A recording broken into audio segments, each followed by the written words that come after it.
Esta historia que les cuento transcurre en Jove, en Gijón, allá por el año 1480. Y tiene tanto de verdad como probablemente de mentira.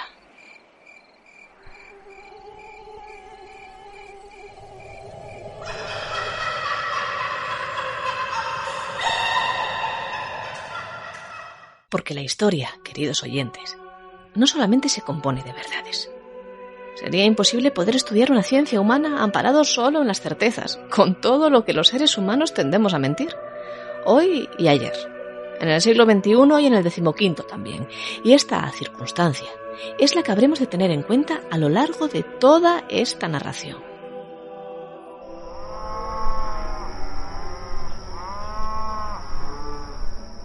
Pero vamos a ver, ¿por qué iban a mentir las buenas gentes de Jove, cristianos viejos y piadosos de Dios, a la hora de denunciar a su convecina Teresa Prieto, de la que sabemos poco más que su procedencia y las acusaciones que sobre ella se hicieron apenas un par de años más tarde de que se implantase en el Reino de Castilla el Tribunal de la Inquisición?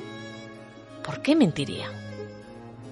Y ojo que estas acusaciones no eran tampoco moco de pavo, no se vayan a creer.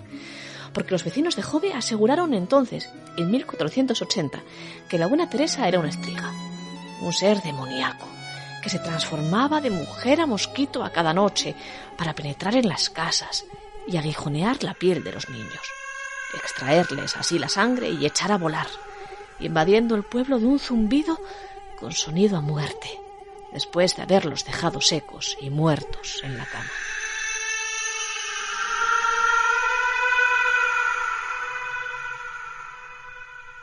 Aquello que contaban los vecinos de Jove era tan terrible que el Tribunal de la Inquisición aceptó la denuncia sin más y la condenaron a Teresa Prieto y la hicieron presa, por esta y por causas aún más grotescas contra la Iglesia. Porque dice el documento aún hoy conservado sobre el caso de Teresa Prieto que había usado del oficio de bruja o estriga andando de noche por las casas ajenas para entrar en ellas haciendo mucho daño a los fieles cristianos, chupándoles la sangre, mayormente a las criaturas y otras cosas muy feas contra la Santa Madre Iglesia, lo cual cometiera en la aldea de Xove y otros muchos lugares del concejo y fuera de él, incurriendo en grandes penas, por lo que el teniente corregidor pidió le mandasen condenar, siendo presa por su mandato. A Teresa Prieto la Inquisición la introdujo en cárceles secretas y se la torturó, y nada dijo ni reconoció de aquella terrible acusación. Pero aún así se dictó sentencia, y la condena fue terrible. Habría de morir la estriga, dijo el tribunal, colgada, y deshacerse su cuerpo en cenizas después, para que no quedara rastro del cuerpo que tantos y tan terribles males ejecutara. Que la lleven caballera en asno, atados los pies y manos con una soga de esparto a la garganta, hasta la forca de piedra de la plaza del lugar donde habite, con pregón público, y que allí cuelguen, y que así permanezca colgada hasta que se le salga el espíritu vital y se le aparte el ánima de las carnes, y que tras espiar se queme su carne hasta hacer de ellas cenizas, puesto que con artes de encantamiento puede dicha Teresa volver a su cuerpo en figura del diablo. Estamos en el primer periodo de la Inquisición en el Reino de Castilla, el más cruel, aquel en el que no se escapaba ni un solo caso y donde no escaseaban las condenas a muerte.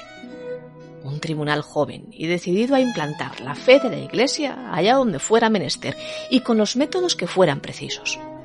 Teresa Prieto no tenía escapatoria y como no la tenía, como no tenía tampoco nada que perder, decidió desaparecer. Desaparecer por completo.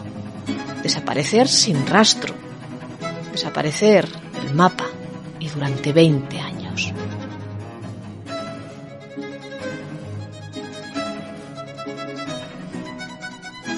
Hasta el otoño del año 1500.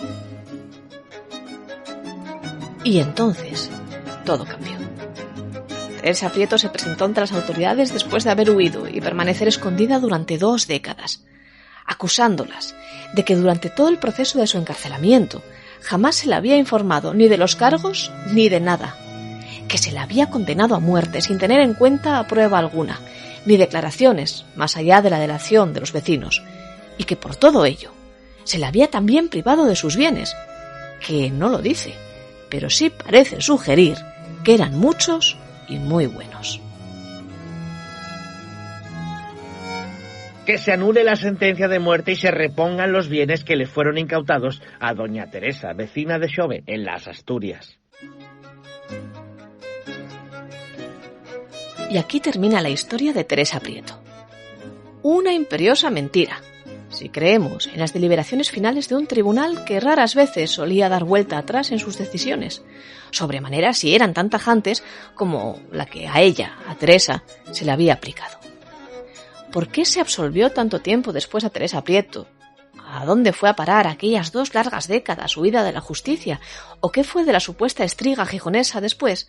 Permanece, y permanecerá, probablemente, por los siglos de los siglos, en el misterio. Así también, si fue la envidia la que obró la gestación de aquellas acusaciones, u otras causas tan poco acordes a la fe católica como aquellos males de los que se acusó a Teresa Prieto, también eso permanecerá en el misterio.